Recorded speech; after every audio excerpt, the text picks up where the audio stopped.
Susie. You're looking real cute with your curly locks. Oh, you know, I'm just trying over here. Do you make a choice like today's a curly day? It's more like a week. Oh. Is this going to be a curly hair week or a straight hair week? Because I only really like do a wash, like deep clean once a week. Deep clean? Yeah. The rest of the day we're just kind of getting it wet. But if it's a straight hair week... Why do you get it wet? I don't get it wet. I just don't put a shower cap on. Yeah. The humidity of the shower kind of helps the curls, refreshes them. But if I wear it straight, that shower cap's going on. Okay. No humidity. Okay, got it. No moisture. This is episode 326. Do you use that shower cap that you got me? Oh, yeah, I do. Yeah. It's the best. Those things are great. All right. Well, you look wonderful. Oh, well, thanks. You do too. Welcome to the show, everyone. Yay. What do you want to talk about? I just learned something really cool. What is it? That researchers at this artificial intelligence company called AKQA. They probably have a weird name to say it, like Aqua, something like that. I don't know how they pronounce it. Yeah. But they designed the first ever, AI game, like a sport that was designed by artificial intelligence. Oh. Yes. The players are like robots? Well, the people are regular people, but the sport itself and the rules and everything was designed by artificial intelligence. So they looked at this, they created a program that analyzed 400 different sports around the world. This is crazy. Yeah. And they found the rules that would work best. I don't even know how they did it. And created a game where you have two teams of 6 players. But one of the most exciting things about this game and why it caught my attention is the picture that I saw of people playing it were both male and female. Like there were teams with both genders.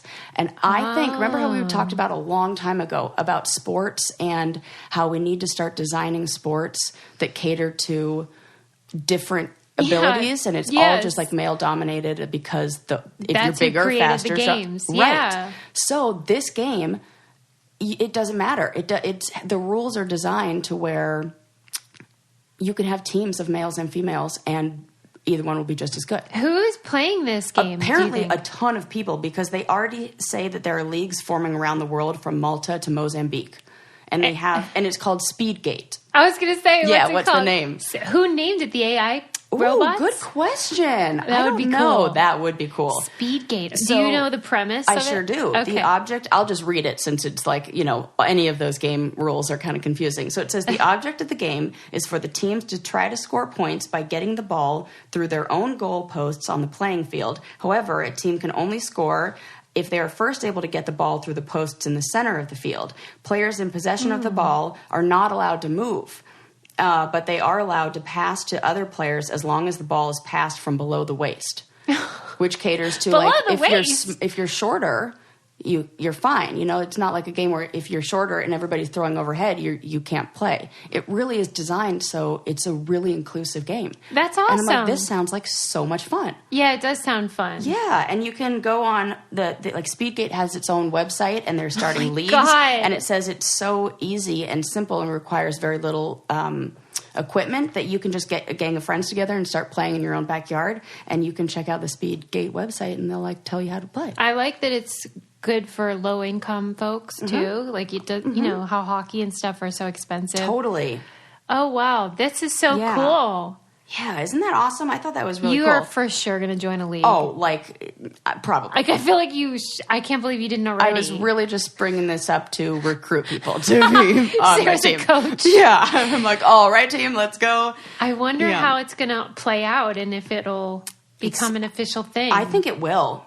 It seems like it's like the future of games, and it's been a long time since we've invented a new game. We could totally use a new sport. I feel like the dearth of new sports is what almost created reality TV's competition genre. Yeah, that's what one of those guys said, that it's like America's 5th national sport, the challenge. Right. Yeah. Who was that? That guy we don't like, Bill Simmons.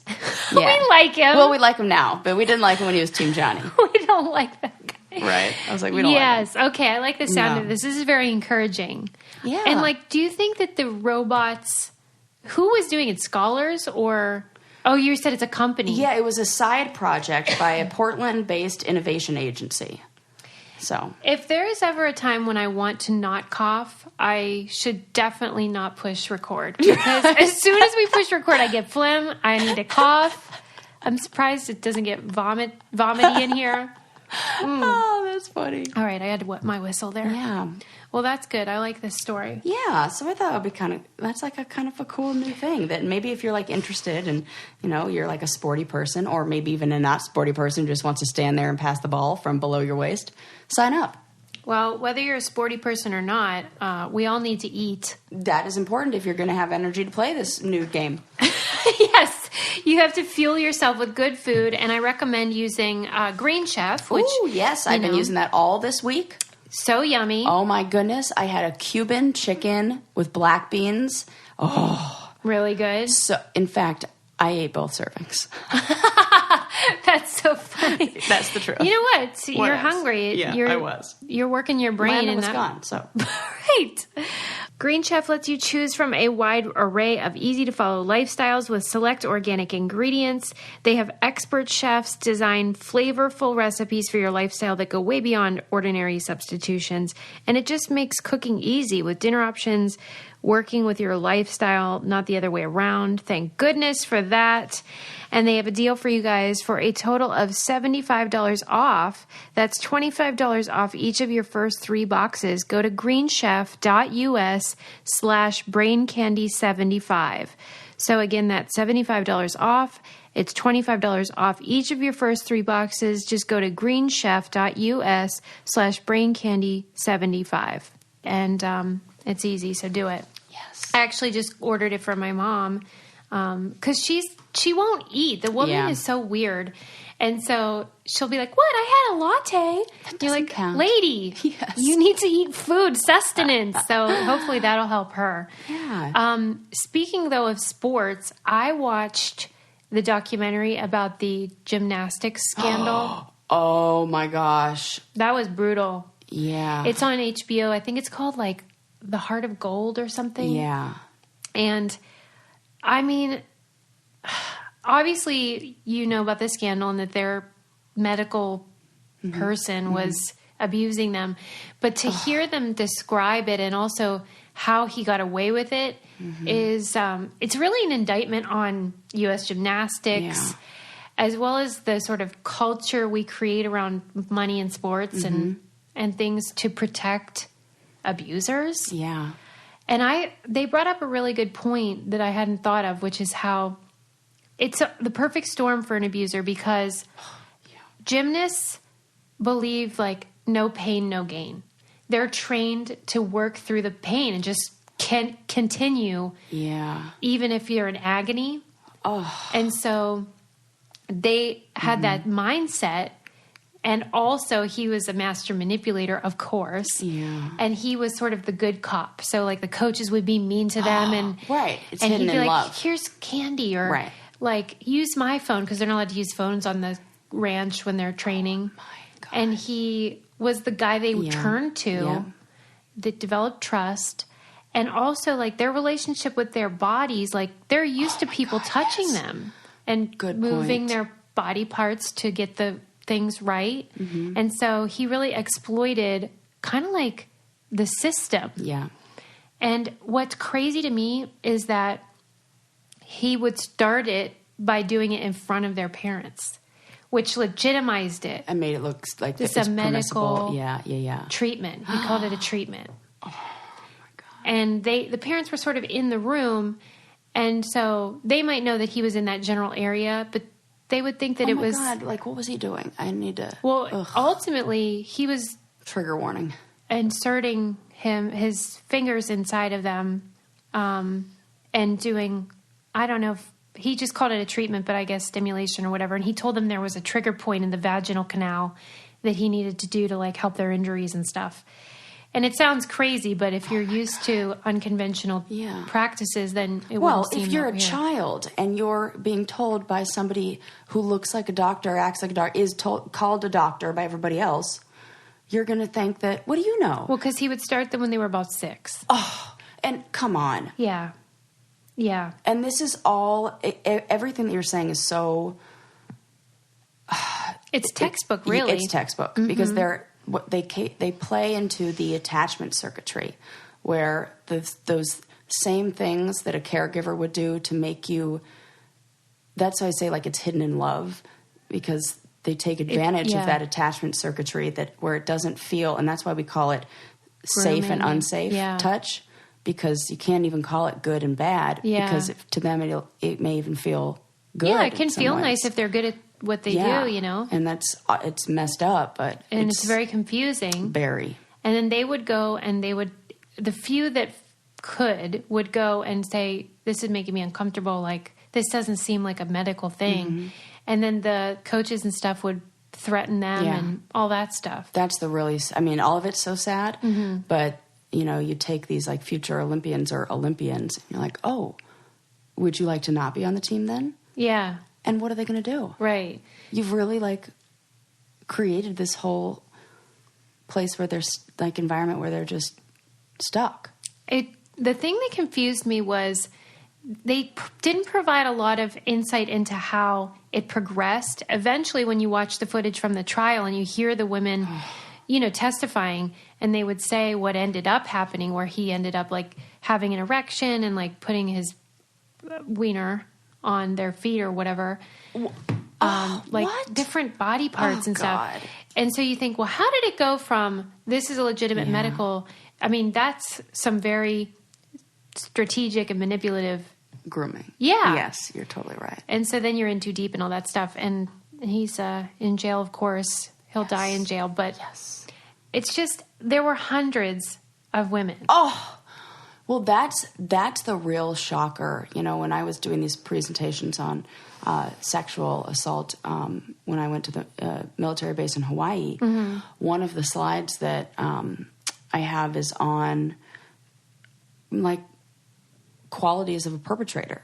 Like, what are some characteristics? And of course, there's not a one size fits all. It's not like, but there are certain things that we know about them. And one is that they almost always underestimate the number of victims they have. There was a study that was done where researchers were interviewing men who had been incarcerated and like arrested and then put in jail for sexual abuse and sexual assault. And when they were first interviewed, they admitted to, oh my gosh, I want to get the numbers right. I think it was at first they admitted to like 54 victims between 15 of them. And then after they had ran the experiment and watched them, and they watched the interactions and recorded the interactions between the sex offenders, and through that it came to light that there were like over 900 victims, that they had all said like 10% of the actual number of victims. The abusers would say that it was about 10%. Yes, yeah. And do you think that's because they don't think of the others as victims, or? Ooh, that's a really good point. Maybe. Because I found that when I write to them, they don't think they hurt anybody. That I didn't even take that into consideration. So you were thinking like they're just like lying. Oh, let me get I have the exact numbers here, and I have the study. It was a study done in 2007, and I was a little bit off. I was way off. That's all right. It was speaking with 99 male sex offenders. The court record showed they had 136 victims between them. That's what the court record shows. But later during treatment, they eventually confessed to 959 between them. So it's still the same. They're only reporting about 10% of the actual victims that they have. That's bonkers. And it's bonkers. For every one they say, there are 9 others that they... Wow. Mm-hmm. It's hard to understand if you haven't experienced it, but I'm just glad he's in jail and that those women got some kind of closure and justice for themselves. And think about how this new way that we're addressing sexual assault is going to stop these long-term offenders.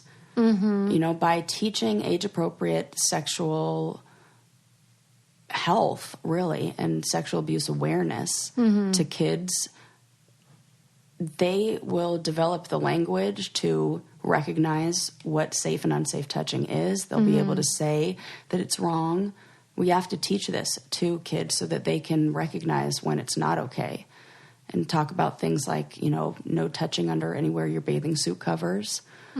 And I think that when you have more kids who have this information and are able to speak out, which is so sad that we have to put it on, the victims. Yeah. But it will stop those cycles because people will, that's what happens is the education isn't there. Nobody talks about it. And then it just gets brushed under the rug for Well, and thankfully people like decades. Oprah have been opening people's eyes about how it's not like in a dark alley and under the knife threat of violence or whatever in that way. Often it's in your own home with someone you love. And that, I think, is surprising to a lot of people still. Yes. But we are making progress, so thank heavens for that. Yeah, it really is. Oh, God. Well, there are a lot of those myths out there. One thing that's not a myth is how great Poshmark is. Well, that's for sure. Sarah. Yes. Sarah's been posting, all kinds of stuff. Yep.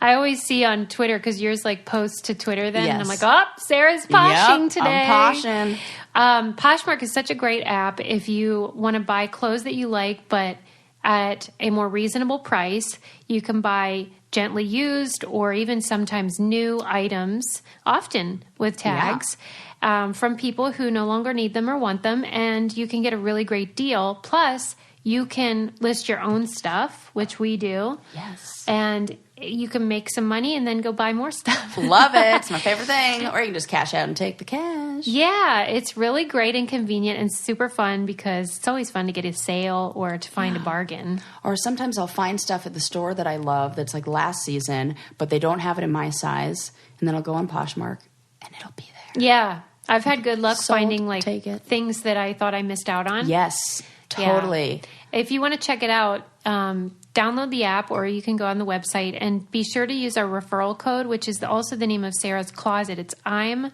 Sarah Rice. And if you do, you get $5 towards your first purchase. So there's lots of things that are super cheap and you can get even more money with that $5 referral code, which is I'm Sarah Rice. So do that. Okay, we need to keep it happier because that was a real downer. know, gosh. But I just thought it was so important, and I wanted our listeners to maybe watch it too because I think it's very informative. And Well, when you're done watching that and you need something to get you in a better mood, you can just watch the Beyonce Homecoming documentary / show. Yes. Because it's amazing and it's the best. And now I know what I'm going to be for Halloween. Done.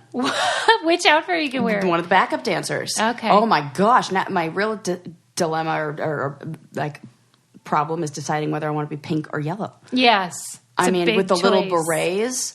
I mean, come on. And I even have a plan for, well, what if I get pregnant by Halloween? What if I'm big? Well, then I'll be one of the step dancers and I'll wear the pink jumpsuits that they have. Whole thing planned out. Are you obsessed, would you say? Obsessed. I mean, it's amazing. Have you watched it more than once? Well, I've only watched it once, but then I've listened to the soundtrack. I mean, that's my the thing. live taping the whole time. I time. need to familiarize myself with the music before I get into so good. The film.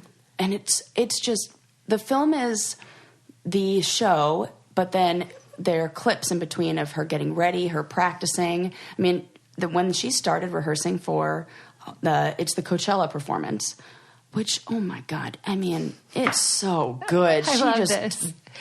Burned the house down. Yeah. Woo! Her first day practicing was her first day back after having twins. Oh, right. And you see how old what were the she twins at that time? Oh my gosh.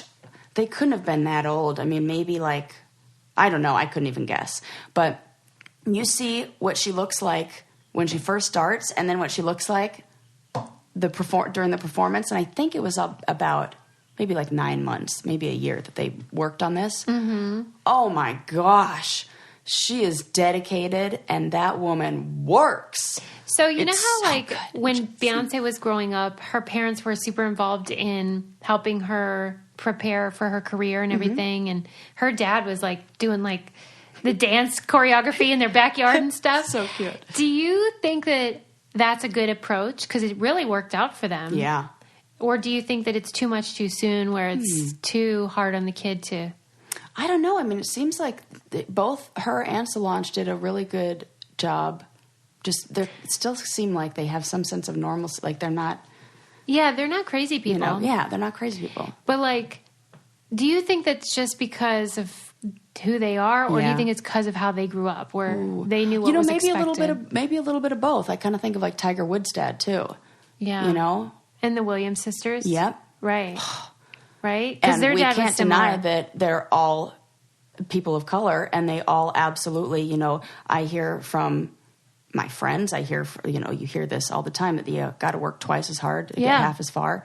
And these guys are working 10 times harder. Right. And are getting far. I just want to know how to spark that fire in myself and also my child, where I want him to have that sense of, like, ambition. Yeah. Because that's cool. Man, that would be an interesting one about, like, the parents of all these people. Because they do seem like a type. Yeah. But not in a bad way, not militant or anything. Yeah, and nobody's like, you know, I think with those kind of parents, they end up burning out by the time they're in their early 20s. Like, they can't even make it through the college sports, or it becomes too much. So somehow all those parents that we just said have created the balance where they're still able to, I don't know. I admire it. Yeah. It's amazing when I see it. And you know what? Dads.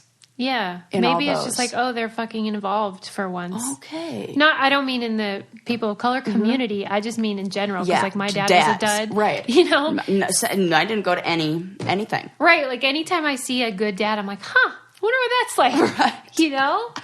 Because it would truly maybe change you fundamentally. Totally. To have two caring parents. So sad. Why do we keep getting dark today? Oh, we didn't mean to. I thought I was coming in with a happy... well, I did read a really cool article about motherhood, not fatherhood. Oh. And it was, you know, when you notice something in the zeitgeist, but you don't consciously you're not aware of it. So this brought up something that I knew exactly what they were talking about, but I hadn't put the dots together myself. Okay. And that is the boom of the sort of white upper middle class woman referring to herself and her friends as mama.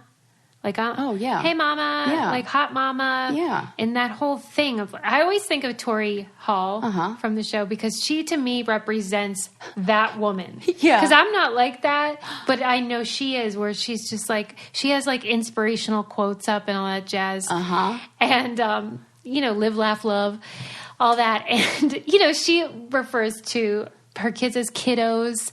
And like, if she used to call Brad the hubs. And I hated it. I tell her this. It's not behind her back, obviously. But anyway, so she would always refer to herself as a mama, and they always like, I don't know. You know what's funny is I do, but I laugh because like I have 3 friends that I do that with. Yeah, well, you're Mariana, an upper middle class white woman. The 3 people who I do it with are not. Okay, Mariana and Kelly. Yeah. And me. White. They present as white. I don't know what you're talking about. I know Mariana is Latina, but... Yes. She's straight from Mexico. I know she is. Yeah, and she's the one who started it, really. So, like... Okay. You know. I'm not saying other cultures don't do it. In fact, the article pointed out that this was something very popular in the black community, and then we kind of, like, fucking stole it. That's kind of what we do with everything. Everything. Yeah. It's awful. But it was really interesting because they made some good points, which is that when a woman becomes a mom... It's, of course, part of her identity, but there's all these connotations about the word mom, mom jeans, mom hair. Everything's negative, too. Yeah. And also mother's, like, old-timey and antiquated. And so it was almost like they needed a new word to signify, like, I'm still cool, but my vagina is just a little bit wonky. And so mama became this word that mean that. And then they said, well, maybe because... Mama Bear, you know, you're protected. Yeah, and that's my friend Kelly. She called it, like, it was Mama Bear, and she has a little bear tattoo on her wrist for her son. Yeah. And, Yeah, it's cute. Like, I'm not disparaging it. Yeah. It's just that's not my scene. Yeah. Like the mommy blogger world. And so they pointed out accurately that men don't have to deal with this about the idea of being a dad. There isn't really Could you imagine if they all call each other daddy? Or Papa Bear. Hey, Papa.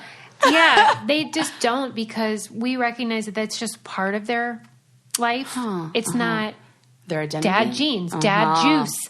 Oh, except dad hair. Landon and I were out at the movies last night, and he came out of the car and looked at himself up and down and was like, "Yeah, I'm dadding it tonight. Like, I got my dad shoes on, I got my dad hat on. Do I look like a dad right now or what?" And I was like, "Oh yeah, you are definitely an Orange County dad right now." Travis Matthews shirt, baseball cap, New Balance shoes because he with his orthopedic insoles because he has foot problems now.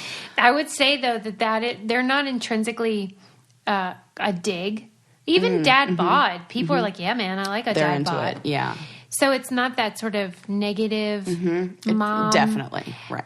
So, and it pointed out how even things that have nothing to do with the fact that you're a mom become mommed. Like when we say mom's night out, why? Right. Why are we saying that? Why aren't we just saying I'm going out with my girlfriends or whatever? That's a good point. And maybe it gives us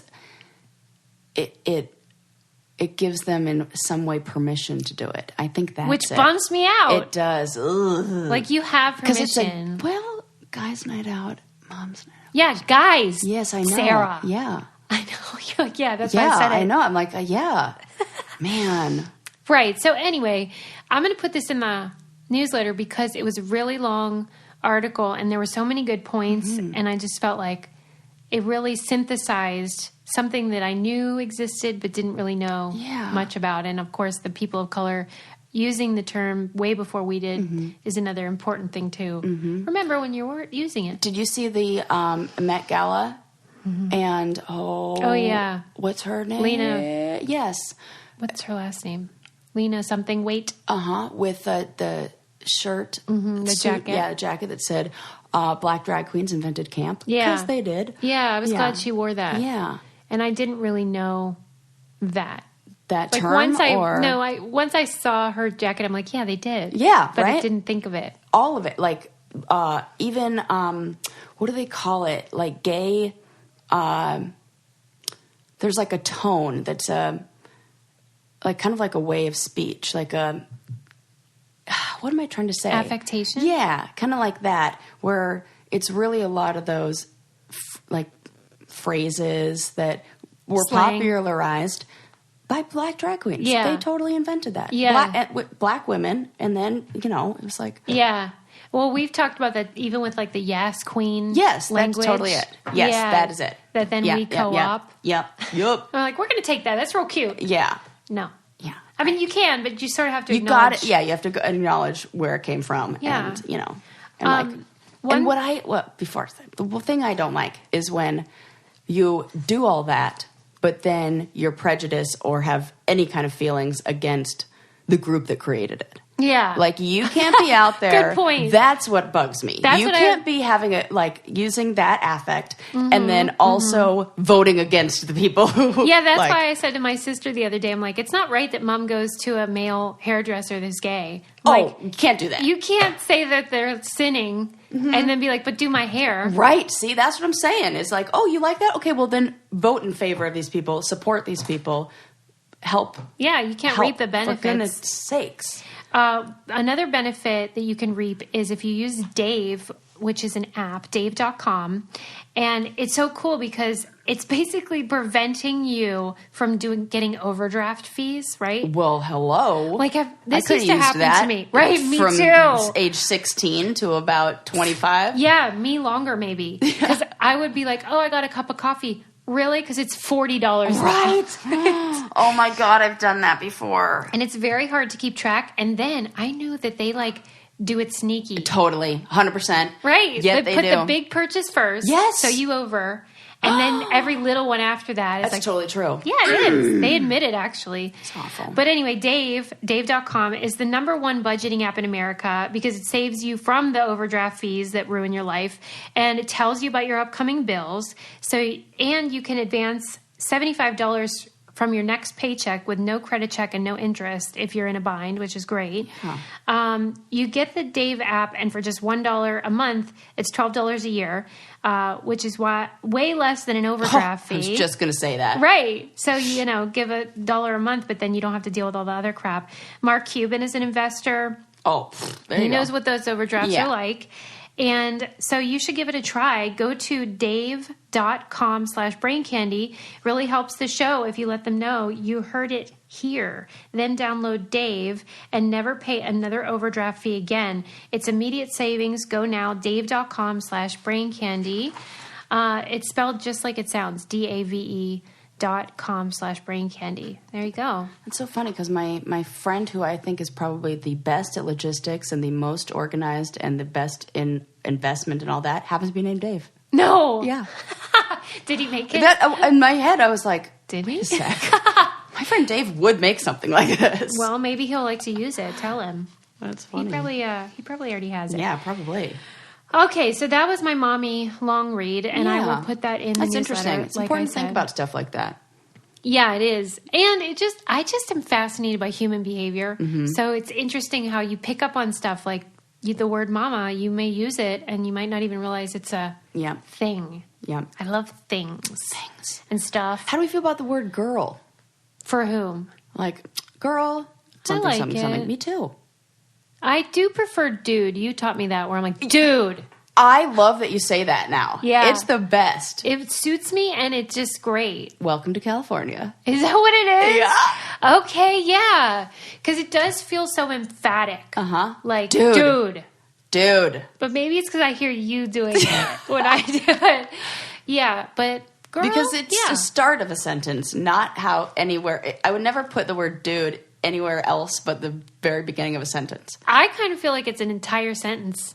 Yeah. Dude, period. Then the rest. And then the next sentence comes. Uh-huh. I like that. Mm-hmm. Girl is fine, though. Yeah. You use that one? Sometimes, yeah. I like it. Do you feel like it's... Girl? I do. A lot. Okay. What? Do you feel like we're co-opting? Kind of a little bit. Okay. Yeah. I'll keep that in mind. Yeah. Did you hear about the Lego Braille bricks? No, but I love it. It's Go so on. Cool. They finally made these Lego bricks that on top have Braille words and letters, and it helps teach blind folks to read. Wow. But they can build as well.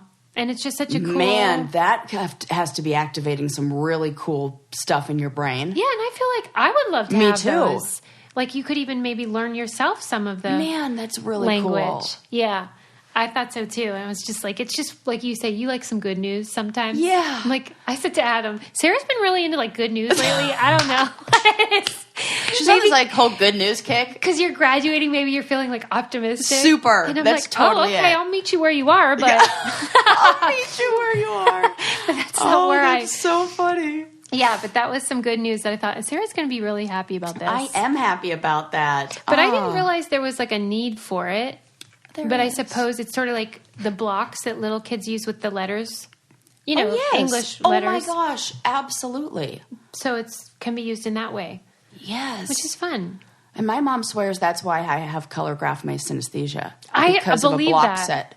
And people who have researched that, this, synesthesia, there is the only time where they saw overlap, where people had the same colors and numbers, was a select group who were born in a certain time period who all had the same set of blocks growing up. That's awesome. Right. And that's the only correlation they can make. Like their wires fired at that moment. Yeah. But do you think it's bad? No. You like it? Love it. I mean, the only time it's a problem is with basic math. I, no joke, had to ask Siri what 60 minus 28 was the other day. Because the colors distract you? The only thing that works, and I realize why I love the number 23 so much, is because 2 plus 3 is 5, and 2 is yellow, and 3 is blue in my mind, and 5 is green. And when you mix blue and yellow, they make green. And when you add 2 and 3, it makes 5. So it's like perfect in my mind. 2, 3, and 5 like fit together, and it's so nice and lovely and pretty, and not doesn't conflict. Like everything doesn't conflict. But when I try to add like 6 and 2, all hell breaks loose. all hell breaks Why? loose. What color are they? 2 is yellow Yeah. and 6 is like a lavender color, but 8 That's is orange. hideous. And I hate the But number 8 is orange, and I she said. hate the color orange. And now I know why I hated 8 so much, because I don't like orange. This sounds like I get anxiety just thinking about what you've been through. But you say you love it. I don't get that. I do, because I can remember things so well. Because I just remember what colors they are. And I remember, like, logs itself in 2 Okay, different that parts of I my get. brain. Okay. So then when I think about the Legos and learning language with Legos, you'd make some association, and it would almost put that information in the maybe the language part of your Yes, brain, I get and that. in the Okay. part wherever that building stuff happens. So it's like learning in 2 different parts of the brain, I think, does something to really... Solidify it. Yes, Okay. that's the word I was I thinking. do think it's funny, though, how you're like, it's great, except for when I try to do basic math. Right, like the simplest math. Difficult, complicated, like those, great. I can do the Yeah. big, because then it's more abstract It's just a mess, thinking. yeah. Mm-hmm. Yes. And none of it makes sense, but just simple, like, ooh, no, I don't like it. I could never live anywhere where the house number, like, Oh, Lord. didn't match. And mine's just one number, so Yes. it's fine. Okay. Fine. That's No lucky conflict. for you. I know. And all of us. Yes. I want to show you these pictures. I've been saving this to talk yay. about. You probably already know this, but Maybe, I I sure as don't heck didn't. Okay. Somebody put out a tweet the other day. I just found out this is how they x-ray small children, and I can't stop laughing. What? Wait till you see. Oh my God. Oh my God. This is So funny. they must. Wait, what? That looks awful. They all are going to need trauma counseling as First adults. of all of the doctors and nurses that listen, why have you not told us about this? Seems like something you should have told us. So it's Week this one. tube, a Stop. clear tube. What did you call it? A tube? This is what it reminds me of. You know when you go to the bank and you're on the drive-up window and you have to put there's this little cylinder that you put your money in or whatever. It goes Like in shoots Willy up, Wonka. That's what it looks like. Like, exactly. Yeah, like they look like they're going to be sucked up Yes. into something, and they have their arms above their head, and they're squished, and their fat faces Yes. look hilarious. Hilarious. I mean, like, at this that. looks like if you left him in there. Oh my God. It's like so cute, but also so aren't- weird. They're not in distress. No, they're not. So they seem to be okay. And there's a gap so that they can breathe, which Well, thank allows God. their face to be, open. But it's essentially like stuffing a human into a tube. Yes. And it's the best. Oh my gosh. So let's say the kid had a broken arm, though. Yeah, you do it the other way. Oh my God. How do What you hold way? him still? Oh, that's so Maybe scary. this is maybe just for It's like got to be for internal stuff. abdominal Yeah. x-rays. Yes. Because you wouldn't need to do it for an arm. You can just. Right. You can lay it out on that table, which is the worst. You've never broken a bone, have you? No. Oh my God. What's the worst? Getting an x-ray of a broken bone is Why? awful because you have to position. I mean, your bone is broken, okay? So You're like, right. So it only wants to go in one direction, and that's the one that it's broken in. Like, don't move it. Mm-hmm. And when you get an x-ray, they need a clear picture, so you have to position it in all these different angles. So you have to like rotate it, move it. It's That sounds terrible. excruciating. And For then they real? make you yes, for real. And they make you hold it in that spot while they like run around and press the button and go back, and you're just like dying. At least all the times I've broken bones and gone through this, it's miserable. Tell me what it feels like to have a broken bone. It's the most intense pain really quickly, where when I broke my foot, and that wasn't a clear break, that was like a splinter where it just broke into like 10 pieces. I got this wave that came over me of nausea. Oh my like God. where I had to go to the bathroom and throw up, like vomit, Yes. because it was Okay. like, oh Lord. And then I felt really lightheaded. That one, like I was going to pass out. That was like the worst. But other times, I mean, of course, it depends on how bad it is. I broke my growth plate in my leg or foot, and I walked around on it for 2 weeks. And yeah, I really shouldn't have done that, but that was a mistake. Well, that doesn't sound like it feels really good. Yeah, so that one wasn't as bad. What does feel good, Sarah, is when you have a really awesome orgasm. Oh, yeah. That's like the opposite of everything we're saying. The Omax O-Shot is here to help. I just was talking about this before we started with Sarah. Yeah. So, you know those weird products that you put on, I guess you put on your privates, and then they just are super hot or super cold? They're essentially the exact same as those lip plumpers that are like really just causing an allergic reaction wherever you're putting your body it. Like protests, for real. It's right. like cinnamon or something like that. Yeah, it's like poison. Yeah. Well, this is the opposite. They created this O-Shot CBD arousal oil. I'm in. Those are all of Sarah's favorite things. Yep, I'm sold. She loves CBD. She loves arousing herself, and she loves O's. Yeah, come on, who doesn't? Instead of that weird hot or cold thing, they have this that has 8 natural botanicals in it to cause sensory tingling and promote multiple physiological effects for, you know, increasing stimulation and circulation and arousal, lubrication, all that jazz. 100% edible, in case you were wondering. Yes, and that's the thing. Like, some of those other kind are grody to the max. Oh, we've had this conversation in our... right. in the bedroom before. And it's like, no, thank you. That's not helpful. Yeah. But this is great.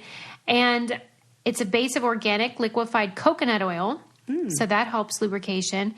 And then when you're about to get busy, you just gently apply a little bit and then have some fun. Yep. And it lasts about 30 to 60 minutes for good times. Call Sarah. Whether you're single or looking to spice up your relationship with more satisfying sex, every woman can benefit from a more enjoyable orgasmic experience. Amen. Omax O-Shot comes to the rescue and provides heightened sexual sensations, which give you the instant and long-lasting satisfaction you've been looking for. And it's 100% safe and natural. Remember, go to omaxhealth.com today and enter code BRAINCANDY to take advantage of the savings. That's omaxhealth.com and enter code BRAINCANDY to get 20% off O-Shot and all their Omax products site-wide. Comes to the rescue. Good one. Oh my God. I wish that I was clever enough to have come up with that. Okay. Let's move on. Now that we're talking about sex, Sarah's all wound up, probably. Whoa. Yeah, probably, definitely. It's baby making time over at the Patterson residence. I feel like that's all we're talking about. I know, because it's all I'm thinking about now that school's over. Yeah. It feels like, oh, this is my new job. Yeah, you have a void in your life. Yeah, but I'm trying to have like a what-ifs approach to it. Well, yeah, that's best. Like I'm just going to use my bracelet so I know when I'm fertile and everything. And then I'm just going to like... give it a go. Yeah. Yeah. Not do any, like, I'm just going to like do it. You know how people are like, as soon as we stopped trying, it came. I saw an Onion article one time that was like, a couple quits trying and still doesn't. That's so great. Because it does, it's so frequently said, but the reason is because it's actually true. Yeah, because it's stress. Stress is the, numero uno. So no wonder. I mean, come on. I've been stressed for like the past 3 years. Yeah, right. So now I'm done being stressed. Yeah, chill out. Super chill. Use your Omax. Yes. And then let whatever will be. Yeah. Oh my God, what if you have triplets or something? Oh my God, that would be awesome. I'll have to defriend you. I'm still give you one. Oh my God. Can you even imagine that nightmare? 3 would be, that's scary. 2, I'm into it. Yeah, I can see the benefits of 2. I could definitely handle 2. I know I could. But 3... it's a bit much. I don't know. More babies than I have boobs is... you'd be outnumbered also, like parents to kid ratio. Yeah, you can't go zone defense right off the bat. You got to like play man to man a little bit first. Like it upsets me just thinking about it. Susie's lost all track of thought, the whole train of thought. I went to breakfast this morning with somebody who has a 3-month-old, and I was kind of just joking about how kids are the worst. And he was like, I never wanted kids, and now I want 1 million. Oh. And I was like, really? You must have got a good one. And he goes, no, I got a night nanny. They have a night nurse. Nice. So good move. Then you can sleep. Yeah, I might get one of those. Oh, my God. Yeah. Like... I will keep shopping at Forever 21 and get myself a night nurse. That's my plan. Yeah, just pinch pennies elsewhere. Yeah, I'll just like stop buying lattes, right? Like, it's right. I mean, to me, I think people that didn't have something like that would look down on it, but really it's just jealousy. Yeah. And also, I don't have a family member that could do any sort of helping. No, we didn't in the either. department of like babysitting or watching or anything, even it's offering any out sort there. of assistance. Yeah. We're doing this thing solo, so we got to create our own little network of helpers, and so you got to do. You got to like make a tribe. Yeah, you're helping the economy when you give someone a job. You're welcome. Anyway, yeah. Okay. I was just talking to a friend who we were talking about, pregnancy and having babies and things like that, and she had a really, really difficult pregnancy, like sick just like me, and the whole time. And I was like, would you would you even ever think about having another one? And I was convinced she would give me the answer of like, no, I'm good, one and done. She said I would go through all that again. And knowing who she is and hearing her say that, I was like, okay, I got this. I can do this. Okay, I can get through it. Because I've been scared. Like, I don't want to, we've talked about this. But after hearing her say that, I was like, okay. It's worse that you experienced it and then you didn't get the reward. Yeah. Because then you just think, I'm about to go to hell. I'm going to be tortured. Yeah. But you don't you didn't have that thing afterwards. The joy and all that stuff. Yeah, the joy. It's the opposite. So yeah. So I'm gonna I got my new mindset. Thank you. I saw that Alec Baldwin's wife, Hilaria Baldwin, they have 4 kids already, and she just had a miscarriage, and she was very open about it and sort of described it, and she was talking about what you talked about, where you're newly pregnant, but your body was preparing for and changed as a result. And so afterwards, after the miscarriage, you have to deal with all that kind of like a post-baby body type of situation, but you don't have a baby. Right. Which is terrible. I still feel like I don't have the mind-body connection like I used to as much. Like I have to work like you to disassociated? Yeah. Like it felt like my body betrayed me. So there's like a disconnect. And I feel like I haven't been as excited about working out and like, that makes sense. Eating healthy and doing it, which I should be. And so now that I'm out of school, I'm going to focus. This is like summer of fitness for me. Yeah. You have to be like intentional about. Yes. It is totally going to be like a soul searching summer. That's nice. Yes. You're going to go on hikes. So much sage. You don't even know. Sarah's getting out her cauldron. Yep. Sage, Palo Santo. It's getting. What's Palo Santo? It's like a wood that it's very cleansing, and you've probably seen it. They're these little sticks. Yeah. And it smells amazing. And just like sage cleanses the air and. Is that true? Stuff. What does that even mean? Cleanses the air. I believe it. I think, there's like. Have you ever walked into a room where you're like, there's a heaviness in here? Oh, yeah. That's what it is. But you're telling me burning that will... Totally. Lighten it. Yeah. Hey, whatever works. Yeah. I believe it. There's one room at our clinic that feels like that. And all of us are like, we just need to come in on a Sunday and burn some sage in there. Like, we all talk about this one room. We're like, I don't want it. Don't want that room. Is it just the architectural components? Or is it an energy? People have said both. Okay. That happens to be one room where there is no light. There's no natural light. It's the worst. So that could be a dungeon. Yeah, it's a dungeon. Yeah. And it's a small room. And it's, but individual therapy for the last however many years, there's got to be some stuff in that room. Just some, like, heaviness. Yeah. And every now and then you got to clear it out. You just got to, like, open the windows and... When I was little, my grandparents bought the house next to ours, and my mom had known the previous owners, and the girl had killed herself in there. And so she did like the equivalent, but the Christian way. Yeah. Where she prayed over each room. But it's really the same, it's the same thing. Yeah. All we're doing is we're setting a new intention for this to be a place of positivity. Yeah. And you have to, you got to bring in the light, baby. It's all the same stuff. It truly is. That's fun for me. You do yours. I'll do this. It's everything. All set. Yeah, and it's effective if it is helpful to you. Yes. I'm all for it. Amen. Let's talk about our favorite subject in the whole wide world. Does it start with a W and end with ein? Yeah. Is it wine? It is. Woo! Cheers, cheers, cheers. I mean, this sounded too good to be true. Right. So Sarah and I were skeptical. Super skeptical. Because, like, you already take my favorite thing, and then you're like, but wait, there's more. Right. Like, it gets better. So this is a wine that we're drinking right now called Fit Vine. And their tagline is, "We crush grapes, you crush life." And the premise was that you can combine your love for fitness and wellness and your love of wine to create. They created a guilt-free wine that you can enjoy without sacrificing tomorrow's workout. It's about time. Well, that's They true. already did it for beer. Oh, good point. You know, they got light everything, low calorie, whatevs. Michelob Ultra, all those things. Gimme this in wine. Yes. So Thank you, Fit Vine. Fit Vine. Ooh, that's fun to say. Fit Vine decided to do this with wine, and we were like, okay, it's going to taste like hot garbage. Right. Totally. We're like, okay, I'll keep my we'll expectations still drink low. it. I'm totally going to drink it, but whatevs. But then we just poured it. I mean, It's really nice. I'm so impressed. I would not even know that this was a wine that was any different than any other wine, which is like exactly what I would want in a wine. This It's is just a actually nice, better than delicious the light beer. Yes, I Because agree. it doesn't taste any different than regular wine. Delicious, satisfying, and zero headache in the morning. Okay. This is a dream come true. Sounds also like a dangerous. challenge.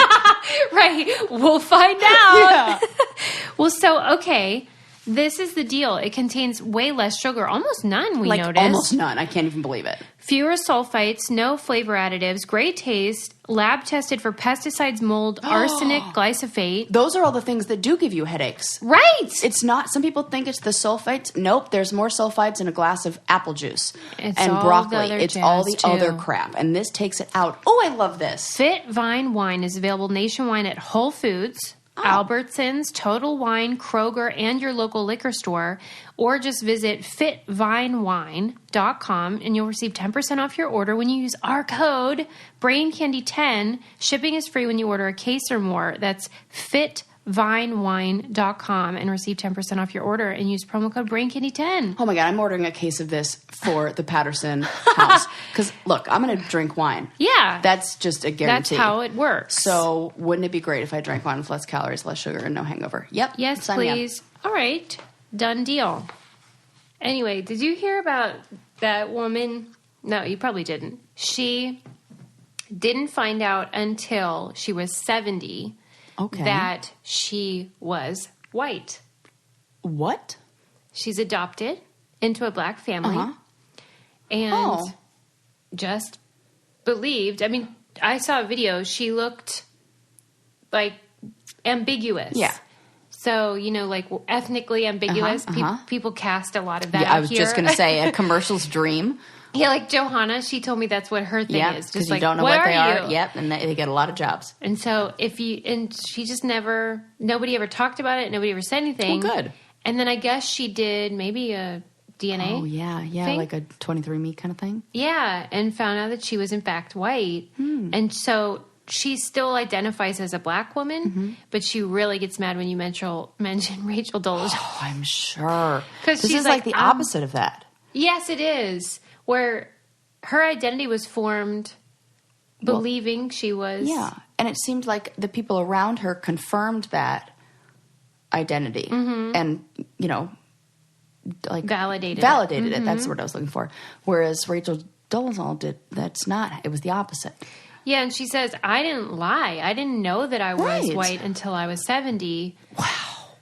I mean, I don't know what she would say now if someone said, what are you? Yeah. But Well, it's the same. Okay, so the reason why people get angry at Rachel Dolezal for whatever reason they do, and I'm sure it's different for different people, but the reason I have a problem with it is because I have a problem with somebody claiming to be a member of a group but not have to deal with the negatives that come with that.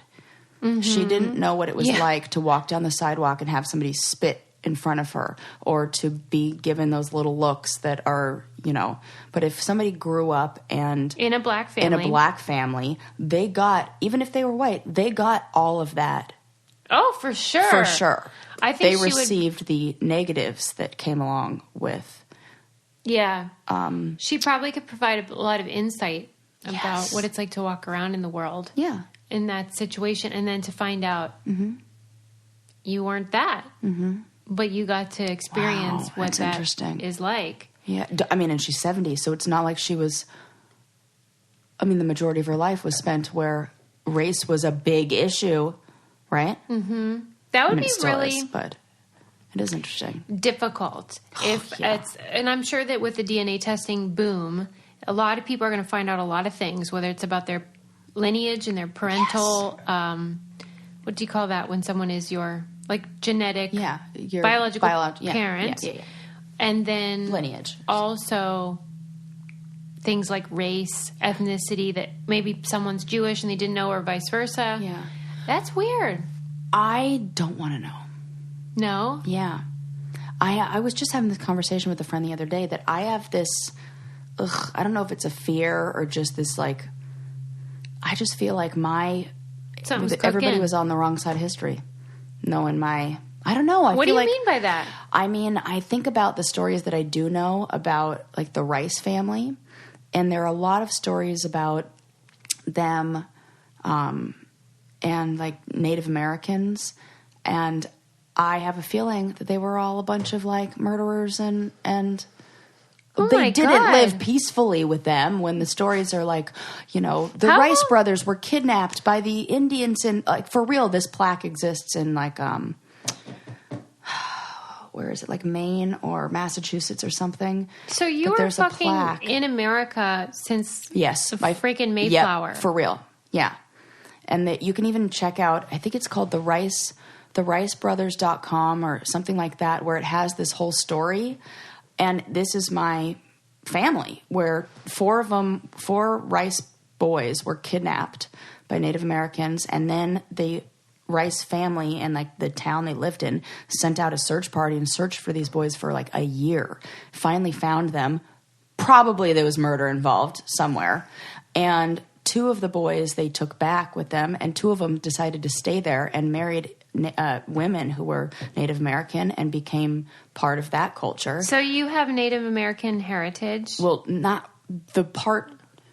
I think that the ones who I am related to were the brothers that did not stay with right. Okay. You know. But gotcha. Yeah, some cool people in my family down the line were like, peace out.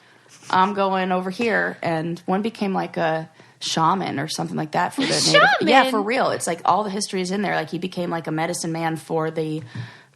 for that tribe. And Sarah's heritage is very different from mine's. Like, yeah, your grandpa owned a deli and then, like, went to jail for tax evasion or something. Sarah's like, well, half of them married Native Americans and the other half created, what did you say, did something amazing. No, I really think that's it,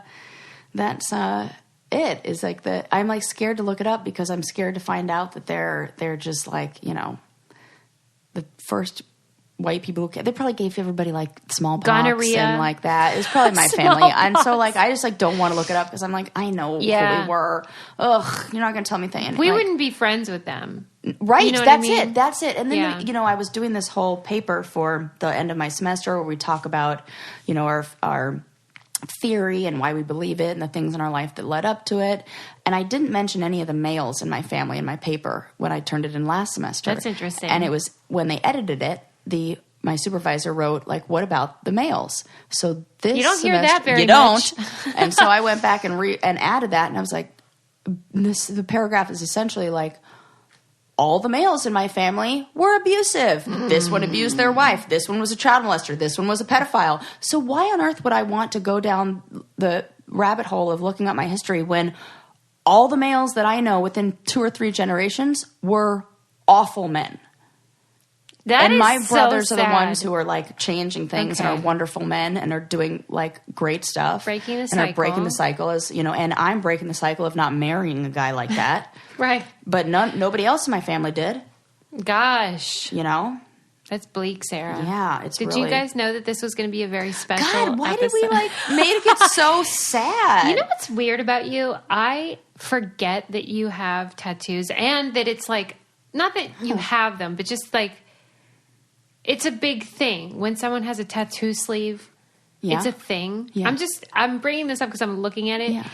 And I saw someone today who was like, that's a lot of ink. Like they were commenting on it and how it's unusual. And I really just never think about it. But I think it's a very big thing about how people see you. Right. And I forget too. I bet you do. I totally do. Especially since my personality doesn't really match the thing. with what you'd think somebody with a bunch of tattoos would have. I know. And I told him, I said, well, she said she wanted her outside as colorful as her inside. And he was like, well, that's nice. But that's not what you would normally hear from someone with a sleeve. Right. It's not like, and then I want to see color everywhere. Usually it's like kind of dark itself. Well, I mean, the real answer to that is because I didn't want to be labeled Sarah the weirdo, Sarah the fat girl, Sarah the whatever. So I was Do you think that's common? I think I mean, to me it was an identity thing. Mm-hmm. Who am I? I don't really know. I'm going to be Sarah with the tattoos because then that's what I was for a long time, and that was like what I owned. think maybe you still are to a lot of people, and that's weird to me. Probably am. Yeah. And does that feel weird to you? Is there a dissonance there? Sometimes, like when I went to the bank yesterday, and the teller was like, "Oh, I love your tattoos," and my response every time is, "Well, thank you. Luckily, I do too." And they always laugh when I say that. So it's like a nice little icebreaker. How often do people comment on them? Every day? No, not really. That's not as surprising. much anymore. Why? Because I think everyone has tattoos now. Oh, it's like not as big of a deal. I'm shocked. And I've never had a client comment on them. I've never had anybody I've never even had a client recognize me. It's something crazy that happens in the therapy room where everybody's so tuned into themselves and worried about how they're going to appear that I might as well, they forget my name. We're working together for months. That's weird. It's total. It happens, and I do the same thing when I've had the same kind of experience. Okay, with therapists. but tell me if you agree with this. I was just thinking about how if I want to be recognized for some reason, like let's say I'm like on a date. I'm obviously not, but let's just say I was on a date and I wanted to impress the guy, and I would like hope maybe someone recognized me. I feel like I can make that happen. You can make somebody recognize you. Yeah. Oh, okay. And come over. Yeah. I think normally I send out the vibe of like, don't talk to me. We're not doing that. Uh-huh. But I don't know why. I just feel like when I want it to happen, it happens. Do you agree or do you think I'm crazy? Maybe I'd agree. I think you would too. I think I do because sometimes it's odd that more people come up and talk to me when I'm hanging out with friends. I think that it has to do with how you feel about yourself. I agree. And then you send out this vibe of whatever it is. Yep. And you know what? When I'm in a group of friends, I usually tend to be the more socially dominant one who's like, whatever. Ebullient. Yes. Yeah. And then that personality is what attracts the people to come up and talk to me. Yeah, because then they're like, there she is, and I want to say something. Disneyland with all my friends from school, I got stopped so much that day. Yeah. And all the girls at school were like, what the heck? Yeah. Who are you? I think that you can put out like a vibe of magnetism. Yeah. That then brings people in. But that's, we've gone off the track of anything brain or candy. Well, this is just like human. Yeah. Thing. Oh, but that's the same. True. I don't know. It just struck me. Anyway. What else? Anything? Before we go? Let me think what else. Just reading something from the New England Historical Society over here. As you do. That said on a hot day, August day in 1704, the Rice Boys were working with their fathers, and suddenly a party of 10 Indians rushed from the woods nearby and seized 5 of the Rice Boys. My math was wrong. It's 5 of them were kidnapped. 3 decided to stay. I cannot believe this is online. Yeah, and they have a plaque dedicated to this place in the Thomas Rice Boys. Asher, Silas, Timothy, and Edmund, who is the namesake of my grandfather. Mm-hmm. Interesting. Yeah. So once I heard that story that sounded like a lot of colonialism, and I was like, I don't want to know. Right. We're definitely I don't want to go down that path. I'm just like, ugh. Sometimes you do have to bury the unsavory bits from your. And I'm working really hard to go beyond it. To balance the scales. Yeah. As hard as I can. Oh, that's a lot of responsibility, though. Well. She'll do her best, people. All right. Godspeed. Well, don't forget to leave us 5-star review, subscribe, do things like that make us happy. Susie loves when I go, whoa! Don't get me started about that. I was in stitches like 10 minutes ago when we had a moment where I thought Sarah was going to let one out. Yep. Well, she didn't. She held it in. All right, people. We'll see you next time. Bye.